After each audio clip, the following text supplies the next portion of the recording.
For this fishing lure, I'm going to wipe it down with isopropyl alcohol.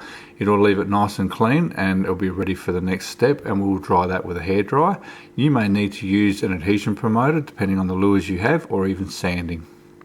Time for the next sealer in the series. We're going to go with the orange this time, so it's Autoborn Sealer Orange, and that's been reduced about 20% with high performance reducer. We'll lay down a couple of coats and we'll dry it in between coats. Now, as far as the hardware is concerned, we're going to use the Iwata Neo TRN2. It's a 0.5mm, which is well matched to the paint, and being a trigger airbrush on the front, it's like a spray gun. As you let go of the trigger, the paint and the material stops. Being that our undercoat was orange, we're going to go now with Wicked Colours Pearl Orange. This will only need a couple of coats to get to complete colour saturation. It'll be patchless, it'll be perfect because of the orange undercoat, and we're going to put down about 2 coats drying between coats, and it's been reduced by about 10% with high performance reducer.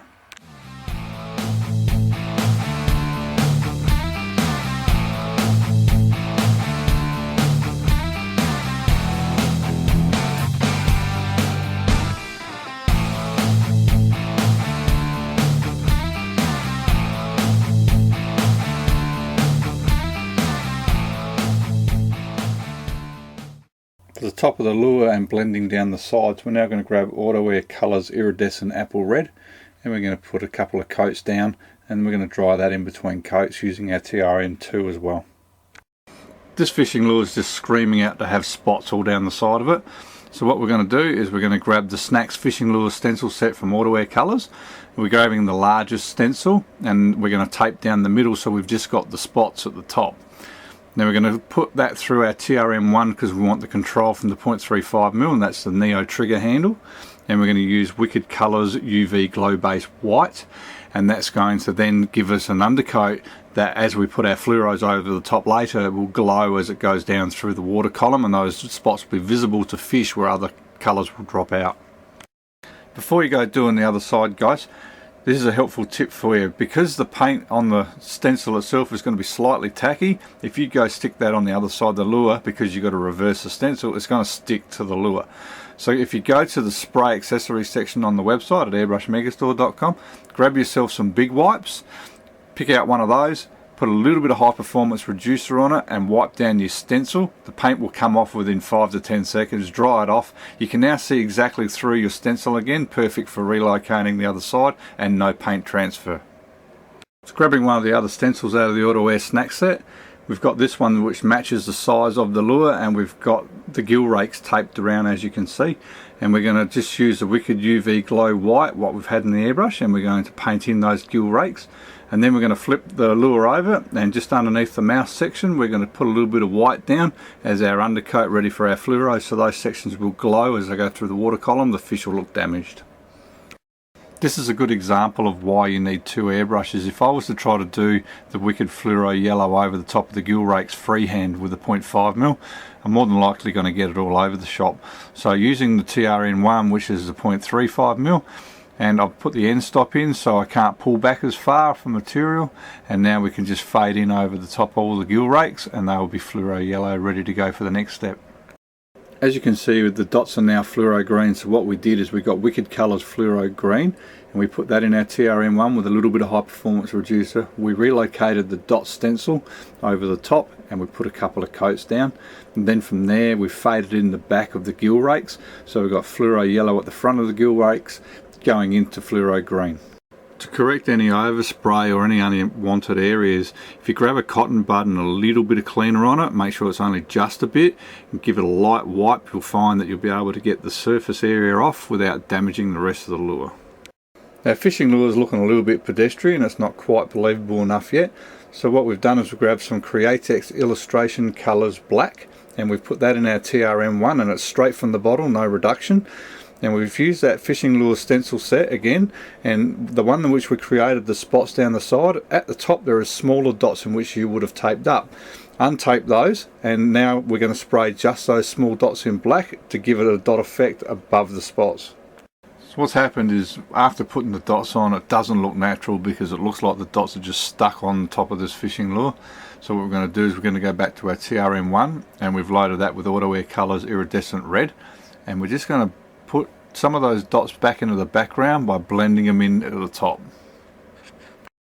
Time to give this lure some believability, so we're going to put some scales down using the same mix, iridescent apple red and the TRM1. We've grabbed the other stencil from the Snacks fishing lure set, it's just the scales. Lay that down the side of the lure, and we're just going to put a couple of light coats down just to give the reflection of scales underneath the dots. And we'll come back and we'll reassert the dots in a minute. This is where you can do some cool stuff. Being a custom painter, you've got the license to do whatever you want here, but I want the dots to be over the top of the scales. I don't want the scales over the top of the dots. So what I'm going to do is I'm going to realign the stencil, and I'm going to use my UV glow white. I'm going to put another coat down. I'm going to make it just slightly off center so it's not exactly on top of them, and then I'll come back and put my wicked fluoro green back over the top of that. So what will happen now is my scales will be below the dots. You know, you got a license to do what you want. Like I said, you can turn around, you can put your dots at a different angle, you can put extra ones on and keep those ones above and then some below. It's your choice here, but I'm going to go nearly directly over the top. It's time to bring these colours to life with clear coat. So the products you've been using, they're all water-based base coats, but they are all automotive grade pigments, which means you can use acrylic lacquer clear, you can use 2-pack clear, you can dip them, you can have a look at YouTube. You will find there's many different ways to clear coat your fishing lures. But for this job, I'm going to use the acrylic lacquer clear that I found at Super Cheap Autos. It's Duplicolour, and it works very well with these paints, and it doesn't go yellow. A little bit about acrylic lacquer clear. If you've got warm to hot conditions, you can follow the manufacturer's specifications and you'll get a good result. But if you've got cold conditions like we've got now, we've got 2 degrees here right now, which means the substrate temperature of the fishing lure is going to be lower than that. If I try to clear it, what's going to happen is the clear is going to either react and crocodile, or it's going to crack. It's not the paint we've put on, it's going to be the clear coat reacting to the cold weather. So what we're going to do is we're going to warm the fishing lure up by putting a fan heater in the area. And then we're going to put on a couple of coats, drying them with a hairdryer in between coats, and that's only going to take 10 to 15 seconds. Then we're going to build up our coats until we get it nice and glossy. Now, if you go for a really saturated coat, it is possible you can get bloom, being the fact that it's so cold, and that is going to be a white tinge. So I suggest you build up your coats medium to wet, and then when you've got it to a stage that you're happy with, call it done. These are the products we use to create our fishing lures, and they're all found at airbrushmegastore.com, except for the acrylic lacquer clear. If you need something you can't find it, send me an email, info@airbrushmegastore.com. I'm there to answer your questions. But for this kit, we use the Iwata PowerJet Pro. It's strong enough to run all day long.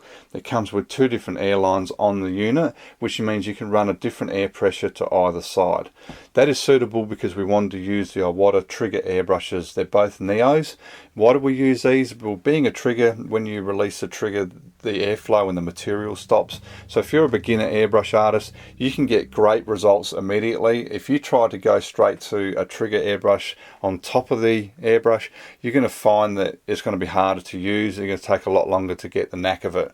Don't let that put you off. If that's what you want to do, go for it. But the trigger on the front of the airbrush allows you to get results very quickly. Now, as far as the needle sizes, we used a 0.5mm and a 0.35mm. So the 0.5mm you'd use for your undercoats and your flakes, and the 0.35mm you would use that for doing your more detailed work. So after this, we used the Autoborn sealers as our undercoat. We used Autowear Colors, Wicked Colors and Illustration Colors as our paint job colors. We used V-tape to tape up our designs, and we also used the Autowear Snacks Fishing Lure Stencil set. Everyone needs to have these. It comes with a multitude of stencils in that set, different sizes. You can create your scales, your gill rakes, multiple designs. I can't see you doing fishing lures without them. And then we used a variety of Artl stencils, which gave us a great deal of different designs. So if you want to get the results that you've seen in this video, grab this gear and you'll get professional results too.